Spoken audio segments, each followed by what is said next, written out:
Hi hello నమస్తే welcome to social post. నేను మీ యాంకర్ పప్పు. ఈరోజు నేను ఒక స్పెషల్ గెస్ట్ ఉన్నానండి. ఆ గెస్ట్ ఎవరో కాదు, తనేనండి గజానంద స్వామి గారు మనతో ఉన్నారు. చాలా మెసేజెస్ ఇస్తుంటారు. ఆయన ఒక టెంపుల్కి కూడా అయితే వర్క్ చేయడం జరుగుతుంది. ఆయన ద్వారానే విషయాలు తెలుసుకోవడానికి ప్రయత్నిద్దాం. నమస్తే, నమస్తే అండి. ఎలా ఉన్నారు? బాగున్నాను. మీ రీల్స్లో చూసాము, మీరు ఏదైనా చెప్పాలనుకుంటేమో పూజా డ్రెస్లో వేసుకొని చెప్తుంటారు, తర్వాత చూస్తే ప్యాంట్ షర్ట్ వేసుకుంటారు. అవును. అంటే కొన్ని కామెంట్స్ కూడా చేశాను, ఏం స్వామి మీరు ఇది కూడా వేసుకుంటున్నారు, మోడర్న్గా ఉంటారు అని. దీనికి మీరు ఏమంటారు? దీనికి నేను ఒకటే సమాధానం చెప్తానండి. ఏదైనా సరే భగవంతుని దగ్గర మనస్సుతోని చేయాలి. షో ఆఫ్ చేసుకోకూడదు. బయట నేను ఇలా చేసుకొని, ఇలా రకరకాలుగా తయారయ్యి, బాబాలాగా తయారయ్యి, నేను అన్ని ఇలాంటి మ్యాజిక్‌లు చేసుకుంటా. చాలామంది ఉన్నారు. మ్యాజిక్ గూడా చేస్తారు. పిచ్చి పిచ్చి అన్ని మ్యాజిక్‌లు చేసుకుంటూ బాబాల భక్తులని పిచ్చోలని చేసి ఆడుకుంటూ ఉంటారు. అలాంటిది నాకు అవసరం లేదు.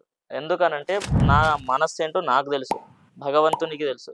కాబట్టి ఇప్పుడు అన్నీ తెలిసిన వాడంటే కొంచెం జాగ్రత్తగానే ఉంటాడు. కాబట్టి నాకు ముంగల ఫ్యూచర్ నాకు కొంచెం కొంచెం అర్థమైతది. కాబట్టి దాన్ని బట్టి నేను ఏదైనా సరే లైఫ్‌ని ఎంజాయ్ చేయాలనుకుంటా. ఏదంటే మేము గూడా కామనే గదా! మేము గూడా సాధారణ మనుషులమే. మీలాగానే మేము గూడా.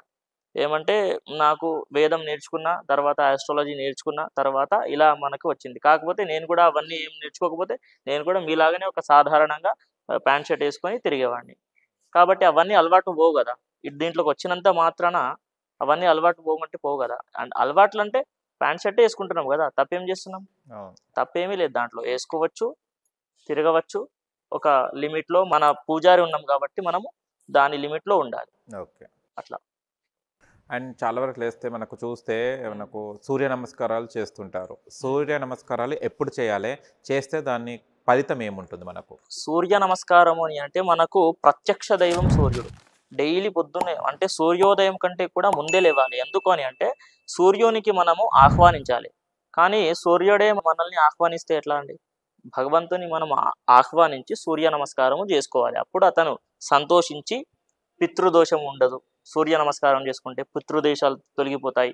తర్వాత ఇంకా కనిపించేటటువంటి దైవం అండి. ఇప్పుడు మన పితృదేవతలు ఉంటారు గదా! వాళ్ళు సూర్యుడిలోనే ఉంటారు. కాబట్టి వాళ్ళని దండం పెట్టుకుంటే వాళ్ళు సంతోషించి పితృదోషము తొలగిపోతుంది. ఇంకా వాళ్ళు ఆశీర్వాదం ఇంకా ఇంకా ఇంకా ఇంకా పై స్థాయికి మనము వెళ్తూనే ఉంటాం. కాబట్టి సూర్య నమస్కారం అనేటటువంటి కంపల్సరీ చేసుకోవాలి. డైలీ చేసుకోవాలి. డైలీ చేసుకున్న వాళ్ళకి ఏది కూడా లోటుండదు. క్లియర్‌గా చెప్పాలంటే. నేనైతే డైలీ చేసుకుంటా. ప్రతి ఒక్కరు చేసుకోవాలి. చేసుకుంటే ఎవరు చేసుకున్నా చేసుకోవచ్చు దాన్ని. Thank you so much. చాలా విషయాలు తెలుసుకుందాం. అండ్ మరిన్ని విషయాలు మళ్ళీ వేరే వీడియోలో కలిసి చెప్పుకోవడానికి ప్రయత్నిద్దాం. తప్పకుండా. Thank you so much. చూశారు కదా ఫ్రెండ్స్, మీకు గనక మా వీడియో నచ్చిన లైక్ చేయండి, షేర్ చేయండి, కామెంట్ చేయండి, సబ్స్క్రైబ్ ఛానల్ అక్కడ గంట సింబల్ ఉంటే టంగున కొట్టండి. నేను మీ యాంకర్ పప్పు. Bye bye.